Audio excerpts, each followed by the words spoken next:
Item SCP-1413 Object Class Euclid. Special Containment Procedures. Signals related to SCP-1413 are to be intercepted as they are broadcasted and blocked from public viewing. All intercepted broadcasts are to be recorded and stored in Site-77's Anomalous Media Wing. No personnel are to view these broadcasts for non-research purposes, and any personnel found doing so will be disciplined. Research into the source of SCP-1413 is ongoing. Description: SCP-1413 is an anomalous television program detailing a violent sporting event referred to in all broadcasts as variants of common sporting names, most with the postfix ball. The broadcasts are approximately 1 hour long and usually feature apparently unrelated sporting events presented in a style similar to Olympic-themed athletic competitions. All broadcasts are accompanied by running commentary. As a subject views an SCP-1413 broadcast, they will begin to associate any feelings they have towards organized sports with SCP-1413's content. If they complete their viewing session, subjects will not have any interest in any sporting event besides those shown on SCP-1413. This does not amplify the subject's feelings towards athletics, and subjects who are exposed to SCP-1413 do not become more avid sports fans because of it. If the subject continues to view SCP-1413, all athletic paraphernalia they own will be altered to reflect the equivalent in SCP-1413. For example, items branded for the National Hockey League would instead read Puckball Broadcasting Network 9.99. Affected subjects will react with confusion when other subjects are not aware of the existence of SCP-1413, as they believe it to be as well known as any other major sporting league. This has historically resulted in additional subjects being affected by SCP-1413. SCP-1413 was discovered on the 18th of September 2013 after a man in Gainesville, Florida attempted to complain to his cable provider about SCP-1413. The subject had attempted to order an inclusive sporting cable package, and SCP-1413 had subsequently begun broadcasting to his home instead. After Foundation intervention, 11 additional cases were located and contained. The phenomenon was subsequently classified as Euclid.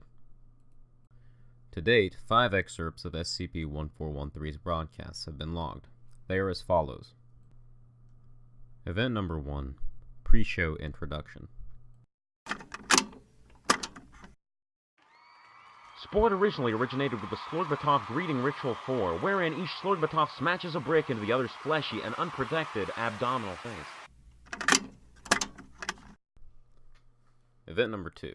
Described as puckball, in which 2 teams of 5 athletes attempt to navigate a small ball of rubber into a hole, by way of hitting it and bludgeoning the other team with their teammates. Whichever team was able to do so first won. Observe the cranial protective net. This prevents lethal brain injury, instead subjecting players to lifetimes of suffering as their minds slowly decay. Event Number 3. Event was not explained and consisted of 2 human subjects playing a variant of ice hockey.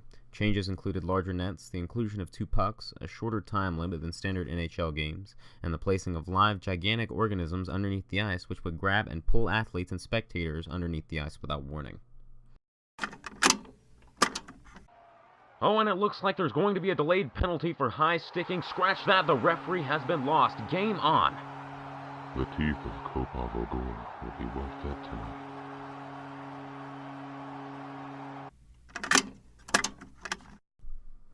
Event Number 4. Unidentified and unexplained event during which 15 athletes attempted to climb to the top of a tower without falling off. Obstacles included spinning blades, wild animals, impractically large crushing implements, and the other athletes. Event took place in an extraterrestrial region, and not all athletes appeared to be human. Ended when all athletes were deceased. Wow, it sure looks like Tim has the lead. Oh, but a strong check by Bjugstad. That's going to lead to a reprisal on his home planet for sure. What do you think, Kalandu? The babe shall indeed bathe in the blood of the fetal dead tonight, Steve. Swiftly and silently all shall perish. Oh, that's terrific. Event Number 5. Described as brick puckball, 2 athletes positioned in a small ring attempted to destroy each other's faces with golden bricks. Although they wore protective gear, it appeared to have minimal preventive impact on visible injuries. Here we see how Slurgball winnows the weak-minded out of the gene pool, crippling their chances of successful breeding. Observe as the 7-9 Sons Auto Conclave sideback has been hit in his reproductive ganglia. His children shall be deformed and die before pupation due to their father's stupidity in partaking in sport.